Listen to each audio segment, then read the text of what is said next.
Kupwara sector जो कि जम्मू एवं कश्मीर भारत में आता है, घटित एक जवान द्वारा शेयर की गई सच्ची घटना है। दोस्तों, ये कहानी आपको रुला देगी, आपके दिल को छू लेगी। एक मेजर के नेतृत्व में 15 जवानों की एक टुकड़ी हिमालय के अपने रास्ते पर थी। बेतहाशा ठंड में मेजर ने सोचा कि अगर उन्हें यहाँ एक कप चाय मिल जाती तो आगे बढ़ने की ताकत आ जाती, लेकिन रात का समय था, आसपास कोई बस्ती भी नहीं थी। लगभग 1 घंटे की चढ़ाई के बाद उन्हें एक जर्जर चाय की दुकान दिखाई दी, लेकिन अफसोस उस पर ताला लगा था। भूख और थकान की तीव्रता के चलते जवानों के आग्रह पर मेजर साहब दुकान का ताला तुड़वाने को राजी हो गया। ताला तोड़ा गया तो अंदर उन्हें चाय बनाने का सभी सामान मिल गया। जवानों ने चाय बनाई, साथ वहां रखे बिस्किट आदि खाकर खुद को राहत दी।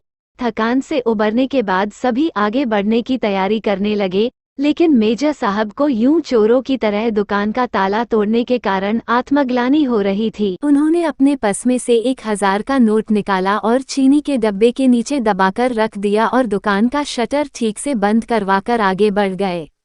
3 महीने की समाप्ति पर इस टुकड़ी के सभी 15 जवान सकुशल अपने मेजर के नेतृत्व में उसी रास्ते से वापस आ रहे थे। रास्ते में उसी चाय की दुकान को खुला देखकर वहां विश्राम करने के लिए रुक गए। उस दुकान का मालिक एक बूढ़ा चाय वाला था, जो एक साथ इतने ग्राहक देखकर खुश हो गया और उनके लिए चाय बनाने लगा। चाय की चुस्कियों और बिस्कुटों के बीच वो बूढ़े चाय वाले से उसके जीवन के अनुभव पूछने लगे, खासतौर पर इतने बीहड़ में दुकान चलाने के बारे में। बूढ़ा उन्हें कई कहानियां सुनाता रहा और साथ ही भगवान का शुक्र अदा करता रहा।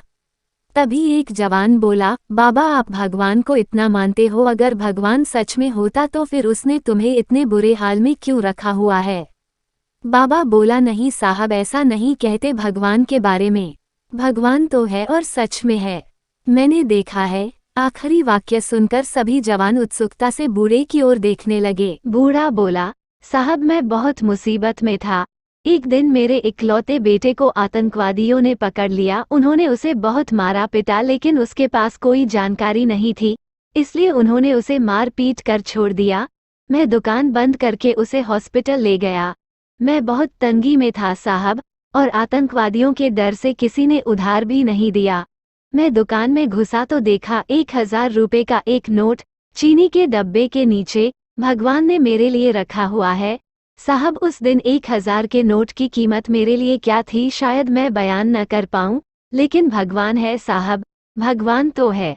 बूढ़ा फिर अपने आप में बड़बड़ाया, मेरे पास दवाइयों के पैसे भी नहीं थे और मुझे कोई उम्मीद नजर नहीं आई थी। उस रात साहब मैं बहुत रोया और मैंने भगवान से प्रार्थना की और मदद मांगी, और साहब उस रात भगवान मेरी दुकान में खुद आए। मैं सुबह अपनी दुकान पर पहुंचा, ताला टूटा देखकर मुझे लगा कि मेरे पास जो कुछ भी थोड़ा बहुत था वो भी सब लूट गया। मैं दुकान में घुसा तो देखा 1000 रुपए का एक नोट चीनी के डब्बे के नीचे भगवान ने मेरे लिए रखा हुआ है। साहब उस दिन 1000 के नोट की कीमत मेरे लिए क्या थी शायद मैं बयान न कर पाऊं, लेकिन भगवान है साहब, भगवान तो है। बूढ़ा फिर अपने आप में बड़बड़ाया। भगवान के होने का आत्मविश्वास उसकी आंखों में साफ चमक रहा था। ये सुनकर वहां सन्नाटा छा गया। 15 जोड़ी आंखें मेजर की तरफ देख रही थी, जिसकी आंख में उन्हें अपने लिए स्पष्ट आदेश था, तारांकन, चुप रहो तारांकन। मेजर साहब उठे, चाय का बिल अदा किया और बूढ़े चाय वाले को गले लगाते हुए बोले, हाँ बाबा मैं जानता हूँ भगवान है, और तुम्हारी चाय भी शानदार थी। और उस दिन उन 15 जोड़ी आंखों ने पहली बार मेजर की आंखों में चमकते पानी के दुर्लभ दृश्य का साक्ष्य किया, और सच्चाई भी यही है दोस्तों। भगवान आपको कब किसी का भगवान बनाकर कहीं भेज दे, ये खुद आप भी नहीं जानते। दोस्तों, मैंने कहा था ना, ये सच्ची कहानी हाँ भगवान है, हाँ भगवान है। Heart touching story in Hindi आपके दिल को छू लेगी, आपकी आंखों में आंसू ले आएगी, क्योंकि यह कहानी ही ऐसी थी। न जाने भगवान ने हमें कितनी बार किसी का भगवान बनाकर भेजा होगा, और न जाने कितनी बार कोई भगवान। दोस्तों, बस यही विश्वास हमारे आत्मविश्वास को बढ़ाती है, हमारी श्रद्धा को बढ़ाती है कि हाँ भगवान है।